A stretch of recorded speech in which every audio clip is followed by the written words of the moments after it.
आप सभी मसीह भाई बहनों को प्रभु यीशु मसीह के नाम में जय मसीह की। प्रियो, क्या आप भी पवित्र आत्मा का वरदान पाना चाहते हैं? क्या आपके मन में भी यह सवाल है कि आप कैसे पवित्र आत्मा के वरदान को पा सकते हैं? क्योंकि आज बहुत सारे ऐसे विश्वासी लोग हैं जो कलीसिया में जाते हैं, लेकिन आज भी पवित्र आत्मा के वरदानों को नहीं पा सके हैं। क्या आप भी इस बात को जानना चाहते हैं कि बाइबल में वह कौन सा तरीका है जिसे अपनाने से आप पवित्र आत्मा के दान और वरदानों को पा सकते हैं? क्योंकि एक मसीह विश्वासी के लिए बहुत जरूरी है कि वह पवित्र आत्मा की अगुवाई में चले और बहुत जरूरी है कि पवित्र आत्मा की ओर से आपको परमेश्वर की जो आशीष है वह भी मिले। इसके लिए पवित्र आत्मा का दान और पवित्र आत्मा का अभिषेक हर एक विश्वासी के जीवन में होना बहुत जरूरी है। लेकिन आज के समय में हमारे बहुत सारे ऐसे मसीह भाई बहन लोग हैं जो हमारे संदेशों को देखकर हमें टिप्पणी करते हैं कि बहन, हम लोग प्रभु यीशु मसीह पर विश्वास तो करते हैं, लेकिन अभी तक हमें पवित्र आत्मा का दान नहीं मिला है। अगर आपके साथ भी ऐसा है तो आज मैं आपको कुछ बातें बताने वाली हूँ। अगर इन बातों को आप अपने जीवन में लागू करेंगे, बाइबल के अनुसार इन बातों का पालन करेंगे तो 100% आप पवित्र आत्मा का दान पा सकते हैं। लेकिन जो कुछ मैं आज बताने वाली हूँ, इस संदेश के माध्यम से इन बातों को ध्यान से सुनिए। हो सके तो आप अपने मन में बिठा लीजिए, क्योंकि इस काम को किए बिना पवित्र आत्मा का दान नहीं पा सकते हैं।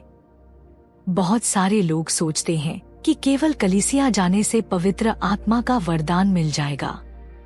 ऐसा नहीं होगा। आज बाइबल के अनुसार जानना बहुत जरूरी है कि पवित्र आत्मा का वरदान पाने के लिए किन किन बातों का ध्यान रखना बहुत जरूरी है। पवित्र बाइबल हमें स्पष्ट रीति से यह बताती है कि पवित्र आत्मा का वरदान एक बहुत ही महत्वपूर्ण बात है जो हर एक विश्वासी के जीवन में होना बहुत जरूरी है। इसे प्राप्त करने के लिए कोई जादू का तरीका नहीं है कि आपने जादू किया और वह बन गया। ऐसा नहीं है। लेकिन बाइबल हमें स्पष्ट रूप से बताती है कि कुछ ऐसे कदम हैं, अगर हम उन कदमों को उठाते हैं या उन कामों को करते हैं बाइबल के अनुसार, तो हमें पवित्र आत्मा प्राप्त हो सकता है, उसका वरदान प्राप्त हो सकता है। तो आइए आज के इस संदेश के माध्यम से एक एक करके बातों को समझने की पूरी कोशिश करेंगे। तो सबसे पहली जो शर्त है पवित्र आत्मा का वरदान पाने की, वह है पश्चाताप करना और विश्वास करना। आज बहुत सारे लोग कलीसिया में जाते हैं, लेकिन ना ही उनके जीवन में पश्चाताप है और ना ही वे यीशु मसीह पर पूरी तरह से विश्वास करते हैं। क्योंकि जिसके जीवन में पश्चाताप होगा वह कभी भी दोबारा पाप करने के लिए अपने आप को पाप के हाथों में नहीं सौंपेगा, और जिसके अंदर विश्वास होगा वह हर बात को जो यीशु मसीह के अनुसार है उस पर विश्वास भी करेगा। अगर आप प्रेरितों के काम 2:38 को पढ़ेंगे तो वहाँ पर पतरस उनसे कहता है, मन फिराओ और तुम में से हर एक अपने अपने पापों की क्षमा के लिए यीशु मसीह के नाम से बपतिस्मा ले, तो तुम पवित्र आत्मा का दान पाओगे। देखिए, पवित्र आत्मा का दान पाने के लिए मन फिराना बहुत महत्वपूर्ण है।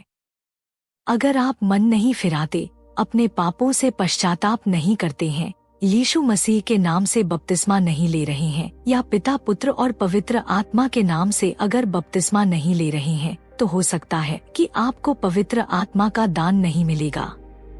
क्योंकि सबसे पहला चरण यही है कि आपका विश्वास और पश्चाताप का होना बहुत जरूरी है। आज बहुत सारे लोग यही नहीं करते हैं। किसी ने आपको कलीसिया में बुलाया या आप कलीसिया में गए, आपने बस आराधना की, बाइबल पढ़ना शुरू कर दिया, लेकिन अभी तक आपने पश्चाताप नहीं किया अपने गुनाहों से। अभी तक आपने यीशु को अपने उद्धारकर्ता के रूप में नहीं माना। अभी तक आपने बपतिस्मा नहीं लिया, लेकिन आप पवित्र आत्मा का वरदान पाना चाहते हैं, दान पाना चाहते हैं। क्या यह संभव है? यह संभव नहीं है। आपको परमेश्वर पर विश्वास करना होगा, उसके पुत्र पर विश्वास करना होगा और बाइबल के अनुसार पश्चाताप करना होगा, तभी आपको वरदान मिलेगा। यह वचन जो अभी हमने पढ़ा यह स्पष्ट करता है कि पश्चाताप और यीशु मसीह पर विश्वास करना पहला कदम है। पापों से मन फिराकर यीशु मसीह को अपने उद्धारकर्ता के रूप में स्वीकार करना आवश्यक है। जब तक आप ऐसा नहीं करेंगे आपके जीवन में वह काम दिखाई नहीं देगा। अब दूसरा जो काम हर एक विश्वासी को करना चाहिए। अगर पहला काम आपने कर लिया तो दूसरा काम क्या है? दूसरा है प्रार्थना के द्वारा मांगना। जी हाँ, प्रार्थना करके पवित्र आत्मा को मांगना। आज बहुत सारे लोग ऐसा नहीं करते। सोचते हैं किसी के हाथ रखने से हमारे अंदर पवित्र आत्मा आ जाएगा। बाइबल बताती है कि बहुत सारे प्रभु के लोगों ने जब हाथ रखकर प्रार्थना की तो दूसरे व्यक्ति के अंदर पवित्र आत्मा का दान आया। लेकिन आज के समय में सबसे महत्वपूर्ण है कि आप खुद भी प्रार्थना करें।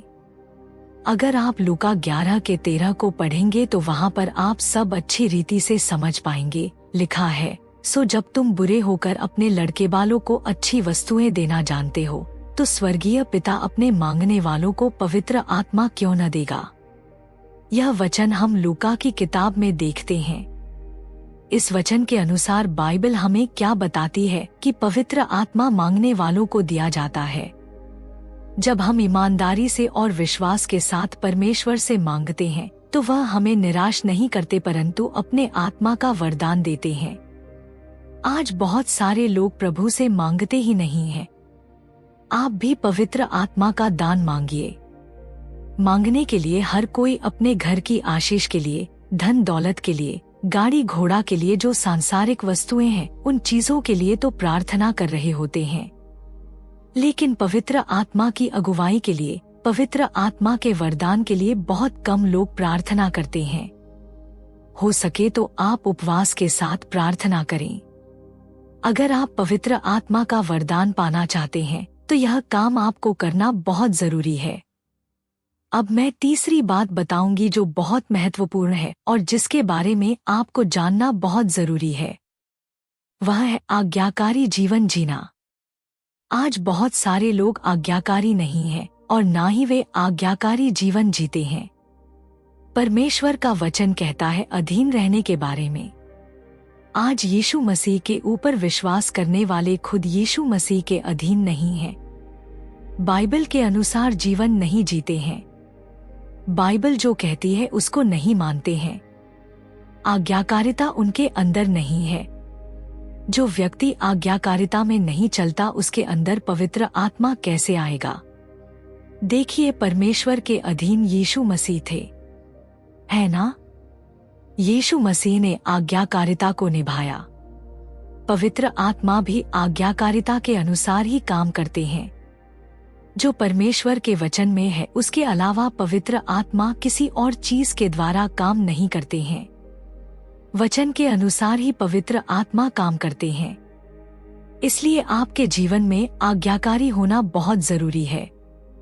अगर आप प्रेरितों के काम 5:32 में पढ़ेंगे तो वहाँ पर प्रेरित कहते हैं कि और हम इन बातों के गवाह हैं और पवित्र आत्मा भी जिसे परमेश्वर ने उन्हें दिया है जो उसकी आज्ञा मानते हैं। पवित्र आत्मा केवल उन्हीं को दिया जाता है जो परमेश्वर की आज्ञाओं को मानते हैं। यानी एक पवित्र और सामर्थी जीवन जीने वाला व्यक्ति जो होगा उसी को पवित्र आत्मा का दान मिलेगा, अन्यथा नहीं मिलेगा।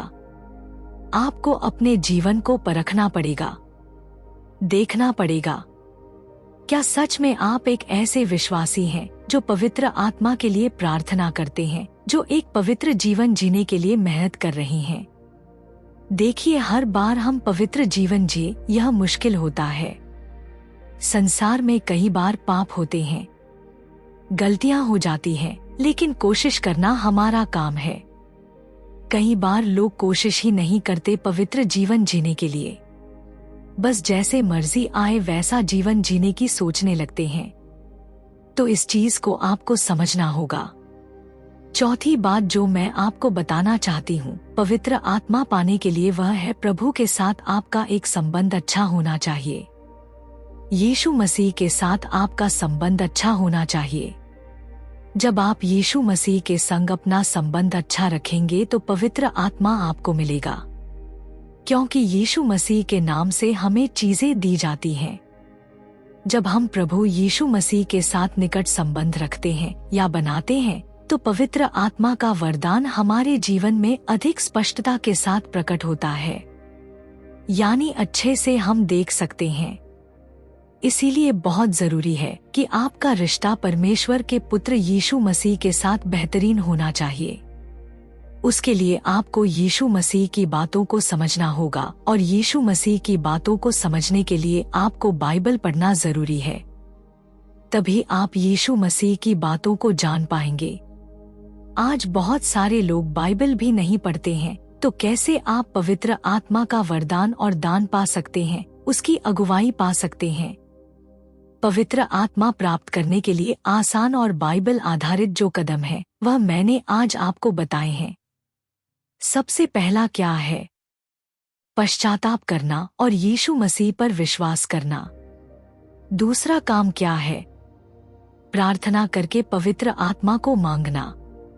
तीसरा आज्ञाकारिता में चलना, परमेश्वर के अधीन होना और चौथा है प्रभु यीशु मसीह के संग एक व्यक्तिगत संबंध आपका अच्छा होना चाहिए। अगर आप इन कामों को करते हैं तो पवित्र आत्मा का वरदान आपको जरूर मिलेगा।